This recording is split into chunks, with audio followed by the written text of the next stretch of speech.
Main दिक्कत मुसलमान और इस्लाम है और कोई भी नहीं है। जहाँ जहाँ इस्लाम बढ़ेगा इस तरह की घटनाएं होगी।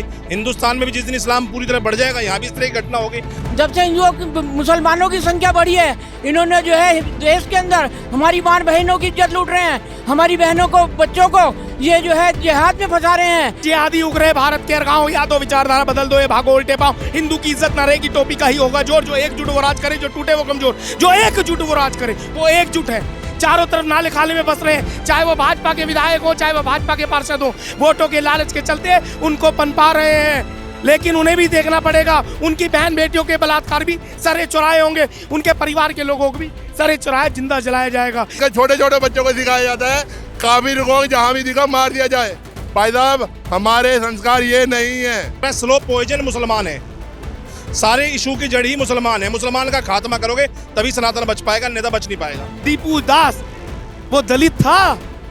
कौन खड़ा हुआ भीम मीम आर्मी के नाम पर देश को बांटने वाले वो गद्दार लोग? आज बांग्लादेश में हिंदू को मारा जा रहा है, संसद में कोई ऐसी चर्चा नहीं। फिलिस्तीन पर रोने वाले कहाँ चले गए? हमारा सरकार से निवेदन है जल्द से जल्द इस पर एक्शन लिया जाए, जैसे पाकिस्तान पे मिशन संदूर के लिए लिया गया था। ये आतंकवादी हैं, इन्हें देश से बाहर करना पड़ेगा, करेगा। और नहीं किया तो ये सोचना आने वाला समय बहुत बुरा होगा। बांग्लादेश पे हमला करके वहाँ सारे मुसलमान मार दिए जा, और यहाँ के जितने मुसलमान हैं हिंदुस्तान के उन्हें बांग्लादेश भेज दिया जा। नबी की शान में गुस्ताखी के नाम पर कत्ल कर देंगे। अब तुम करके देखो, आज ईंट का जवाब पत्थर से देंगे। इनके अंदर इतना आक्रोश है कि अगर इनको बांग्लादेश में छोड़ दिया जाए तो बांग्लादेश अभी आजाद हो जाए। हिंदुओं के सम्मान में, बजरंग दल सम्मान में।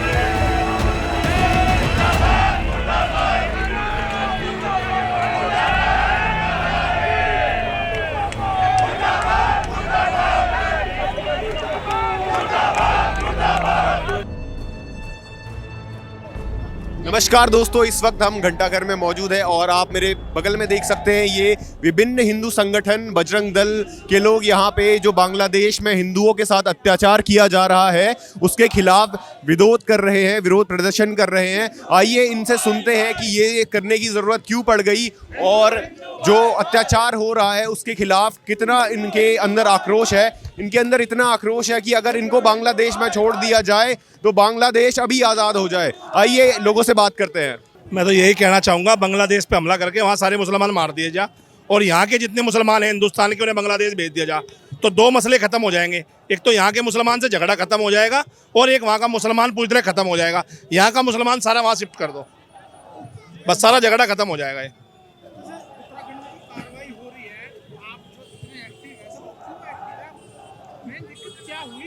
अरे मेन दिक्कत मुसलमान और इस्लाम है और कोई भी नहीं है। जहाँ जहाँ इस्लाम बढ़ेगा इस तरह की घटनाएं होगी। हिंदुस्तान में भी जिस दिन इस्लाम पूरी तरह बढ़ जाएगा यहाँ भी इस तरह की घटना होगी। बांग्लादेश नहीं, अगला नंबर हिंदुस्तान का है। पाकिस्तान में तो हमें जड़ाया जा रहा, बांग्लादेश में जड़ाया जा रहा, अब हिंदुस्तान का नंबर आ रहा, हम अपना वेट कर रहे हैं। तो सरकार को यही करना चाहिए, बांग्लादेश में जितने मुसलमान हो सबका कत्लेआम कर दे और यहाँ का मुसलमान वहाँ शिफ्ट कर दे, लड़ाई खत्म हो जाएगी सारी।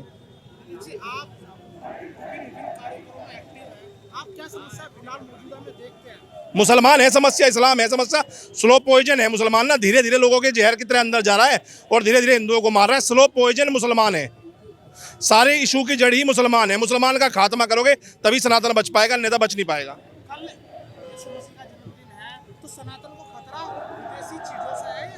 कौन है यीशु मसीह? कहाँ से आया था यीशु मसीह? हमारे सनातन में तो उसका कोई नाम है नहीं। ये तो लोग पागल हो रहे, अंधे हो रहे, हमें तो कोई मतलब है नहीं ऐसे यीशु मसीह से। सिर्फ यहाँ एक ही सनातन धर्म है और प्रभु श्री राम यहाँ के मालिक है और वही रहने चाहिए। यहाँ सन 71 में जिस समय बांग्लादेश का निर्माण हुआ, भारत के वीर सैनिकों ने आहुति दी और पाकिस्तान के 1 लाख सैनिकों से सरेंडर करवाया जनरल मानेकशॉ ने। बाद में शिमला समझौते में हमने उनको जो है वो रद्द कर दिया। बांग्लादेश के निर्माण में भारत ने सहयोग दिया। भारत की आत्मा जो है सच्चाई पर है, ईमानदारी पर थी। आज ये लोग बेईमान हो गए, धोखेबाज हो गए, आतंकी हो गए। उनको पनाह दे करके जो भारत के अंदर जो आतंक फैला रहे हैं, हिंदू मुसलमानों का जो है झगड़ा पहले नहीं होता था। जब से हिंदुओं की मुसलमानों की संख्या बढ़ी है, इन्होंने जो है देश के अंदर हमारी मां बहनों की इज्जत लूट रहे हैं, हमारी बहनों को बच्चों को ये जो है जिहाद में फंसा रहे हैं। कौन सा अत्याचार नहीं कर रहे ये सारे जिहादी? अब तो डॉक्टर भी इनके साथ मिल गए, इंजीनियर भी मिल गए। ये आतंकवादी हैं, इन्हें देश से बाहर करना पड़ेगा, करेगा। और नहीं किया तो ये सोचना आने वाला समय बहुत बुरा होगा, बहुत बुरा होगा। इनके लिए भारत की जनता जो है अच्छा चाहती है, भारत का जो है विकास होगा। ये आतंकवादी हैं, ये होने नहीं दे रहे हैं। पाकिस्तान के नक्शे कदमों पर बांग्लादेश चल पड़ा है। पाकिस्तान के नक्शे पर चल पड़ा नहीं, पाकिस्तान इसके साथ मिल गया है। जिस पाकिस्तान से हमने बांग्लादेश आज़ाद कराया था, आज वही पाकिस्तान इनके साथ मिलकर भारत को जो है कमज़ोर कर रहा है। भारत को जो है आतंकवाद में इस्लामी जिहाद, हिंदुओं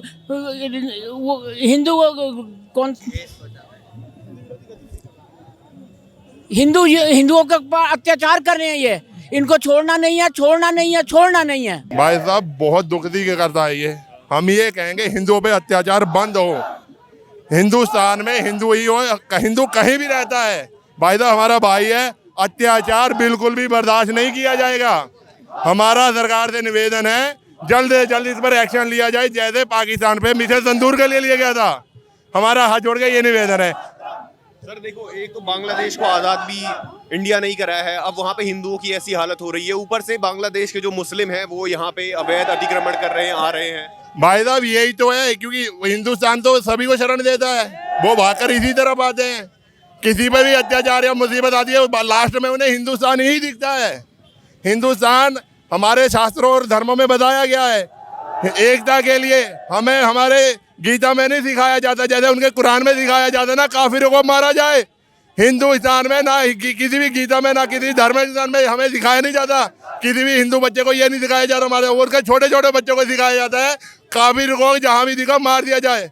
भाई साहब हमारे संस्कार ये नहीं है। सर कितना आक्रोश है आज हिंदुओं में। भाई साहब आक्रोश आप खुद देखिए, आक्रोश सभी भाइयों के अंदर आक्रोश ही आक्रोश है। विश्व हिंदू परिषद है और विश्व में कहीं भी हिंदुओं पे अगर अत्याचार होगा तो विश्व हिंदू परिषद उसके लिए लड़ेगा और जी जान लगाएगा और जैसे सरेआम खड़ा रहेगा। सम्मान में, मैदान में, हिंदुओं के सम्मान में, बजरंग दल सम्मान में, देश का बल, बजरंग दल, देश का बल, बजरंग दल, देश का बल, बजरंग दल। ये करने की जरूरत क्यों पड़ गई आपको आज? इस्लाम से पूरा विश्व त्रस्त है। इस्लाम उस कुरान, उस पवित्र ग्रंथ को वो किस हिसाब से लेते हैं? वो प्रत्येक इस्लाम न मानने वाले को काफिर मानते हैं और ईश निंदा के झूठे आरोप लगाकर दीपू दास, वो दलित था, कौन खड़ा हुआ भीम मीम आर्मी के नाम पर देश को बांटने वाले वो गद्दार लोग कहाँ खड़े हुए? आज बजरंग दल, विश्व हिंदू परिषद, सनातन सभ्यता के वो लोग खड़े हैं जो चाहते हैं कि हिंदू एकजुट होकर ऐसे विषयों पर बात करें। आज बांग्लादेश में हिंदू को मारा जा रहा है, संसद में कोई ऐसी चर्चा नहीं। फिलिस्तीन पर रोने वाले कहाँ चले गए? कहाँ चले गए फिलिस्तीन पर रोने वाले? लेकिन बजरंग दल, विश्व हिंदू परिषद और सनातन सभ्यता के वह सभी लोग जो उसके सुरक्षा के लिए लगे हुए हैं, वह किसी भी सूरत में भारत के अंदर इस प्रकार की प्रवृत्ति के लोगों को जन्म नहीं लेने देंगे। उनके विनाश के लिए ये सब तैयार है। शस्त्र और शास्त्र दोनों हमारे साथ होंगे और उनका अध्ययन करके हम तलवारों के माध्यम से, शस्त्रों के माध्यम से उन लोगों को चुनौती देंगे जो भारत को दीमक की तरह चाटना चाहते हैं।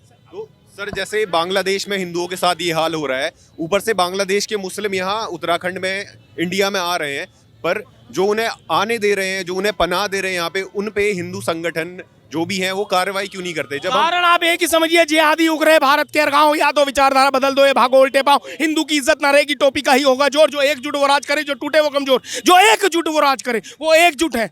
चारों तरफ नाले खाले में बस रहे हैं, चाहे वो भाजपा के विधायक हो, चाहे वो भाजपा के पार्षद हो, वोटों के लालच के चलते उनको पनपा रहे हैं। लेकिन उन्हें भी देखना पड़ेगा, उनकी बहन बेटियों के बलात्कार भी सरे चुराए होंगे, उनके परिवार के लोगों को भी सरे चुराए जिंदा जलाया जाएगा। ऐसी सभ्यता के वो लोग हैं, बर्बर आक्रांता, जिनको जन्म देकर गया, जिन्होंने तलवार के बल पर सलवार पहन ली, वो आज इस्लाम का परचम उठाकर सड़कों पर ऐसे कहते हैं नबी की शान में गुस्ताखी के नाम पर कत्ल कर देंगे। अब तुम करके देखो, आज ईंट का जवाब पत्थर से देंगे। कितना आक्रोश है सर आज लोगों में? आक्रोश आप देखने में देखिए, ये आक्रोश नहीं है, ये ज्वालामुखी है, अंदर ही अंदर पनप रहा है। और हिंदू युवा अगर जागृत हो गया तो इन लोगों को, इन जिहादी मानसिकता के लोगों को कहीं भी पनाह नहीं मिलेगी। बाबर के नाम से मस्जिद बनाई जा रही है, भारत के लोग समर्थन कर रहे हैं। समर्थन करने वाले वही लोग हैं जिन्होंने तलवार के बल पे सलवार अभी तक नहीं पहनी, लेकिन अब पहन लेंगे। वो लोग मानसिक रूप से कन्वर्जन की चपेट में, मतांतरित उन्होंने अपना मत कर दिया है। लेकिन संघर्ष करने वाले चंद ही होंगे, उत्तर पूरा देंगे। एक सवाल आखिरी, सनातन को किससे खतरा है? कल क्रिसमस मनाया जाएगा, पूरा देहरादून आपको एक ही क्रिसमस मनाने वाले कौन है? जाइए, अभी तक ना उन्होंने नाम बदले हैं, ना पहचान बदली है, सरकारी सुविधा को लाभ ले रहे हैं। ये सरकार के मुंह पर तमाचा है कि क्रिसमस मनाने वाले आज भी बिस्ट, केस्टवाल और अन्य जो नोटियाल डोंडियाल वो सब लगाकर ईसाई मिशनरी को कार्य को आगे बढ़ा रहे हैं चंद पैसों के लालच में। आज उत्तराखंड के उन लोगों को जागना होगा जो देवताओं की पूजा करते रहे, और जागर के माध्यम से जब तलवारबाजी का प्रशिक्षण और वो दिखाने का प्रयास होता है, उनको उपयोग में भी लाना होता है।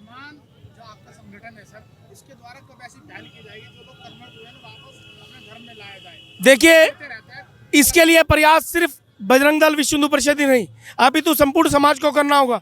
किस कारण से वो लोग हिंदू समाज से विमुख हुए, कहीं ना कहीं उसकी पहल सभी को करनी होगी। लालचवश हुए हैं या अन्य कोई बात रही है, क्योंकि आज की डेट में मैं मानता हूँ किसी प्रकार का भेदभाव नहीं है। हम सड़क पर चलते हैं, किसी की दुकान में बैठकर चाय पी लेते हैं, किसी की दुकान में बैठकर खाना खा लेते हैं। हिंदू होने के नाते भाई ये पूछते हैं हिंदू हो, बस। तो जातिवाद तो खत्म हो चुका है लगभग। देखिए, कोई भी कानून सिर्फ कागजों तक सिमट कर रह गया, अभी तक कोई भी ऐसा इम्प्लीमेंट नहीं हुआ जो हिंदुओं को मजबूती मिले। आज भाजपा की सरकार में भी हिंदू समाज अपने आप को ठगा हुआ सा महसूस कर रहा है, तो उनको विचार करना चाहिए। जिनके वोटों से वो सत्ता में आए, उनकी चिंता उनको ही करनी पड़ेगी।